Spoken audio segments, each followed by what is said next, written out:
مدینے والوں نے بڑی غلامی کی، کبھی کوئی شکوہ نہیں کیا. ویسے کبھی کبھی اللہ موقع بناتا تھا. کبھی کبھی نا مدینہ شریف میں ایسے ہوتا تھا کبھی کبھار.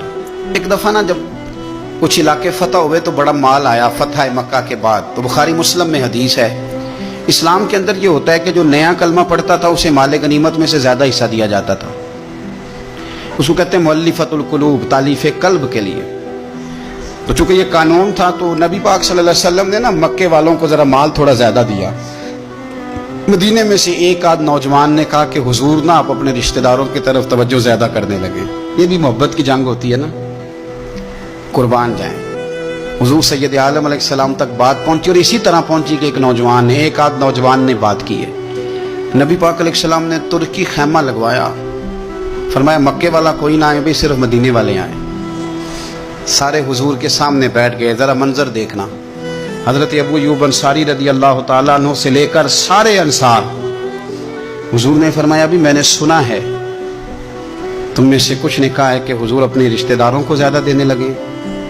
رو پڑے مدینے والے، یا رسول اللہ وہ تو ایک نوجوان نے غلطی سے. فرمایا نہیں تم کہہ سکتے ہو کہ یا رسول اللہ صلی اللہ علیہ وسلم مکے والوں نے تو آپ کو تکلیف دی تھی، ہم نے آپ کو ٹھہرایا. تم کہہ سکتے ہو چونکہ تم نے ٹھہرایا تھا. مدینے والے رونے لگے کہ یا رسول اللہ ہم کون ہوتے ہیں ٹھہرانے والے، وہ تو آپ آئے، اللہ نے مدینے کو شانیں عطا کر دی.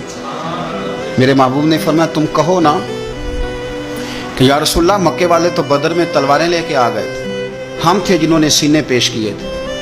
وہ رو رہے ہیں، نہیں حضور ایسا تو نہیں ہے، وہ تو آپ نے مہربانی کی تو بدر میں ہم میں سے کچھ شہید ہو گئے، کچھ غازی بن گئے کہ برکت سے.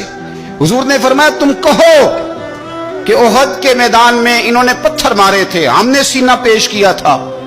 حضور بھی رونے لگے، مدینے والے بھی رونے لگے.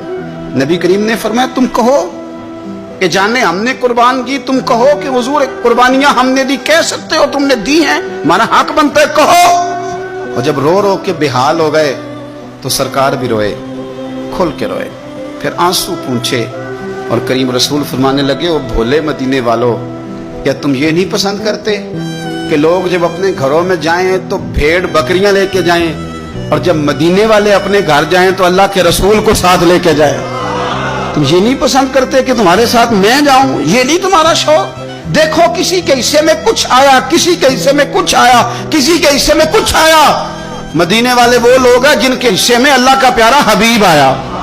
تمہیں رسول کریم ملے، تم کتنے خوش بخت ہو، کتنے خوش نصیب ہو. تمہیں نبی پاک کا ساتھ ملا. حضور ہے، یہ ہے ارض جنت، یہ طیبہ کی زمین ہے. جنت بھی یہیں اور مال کے جنت بھی یہیں ہے.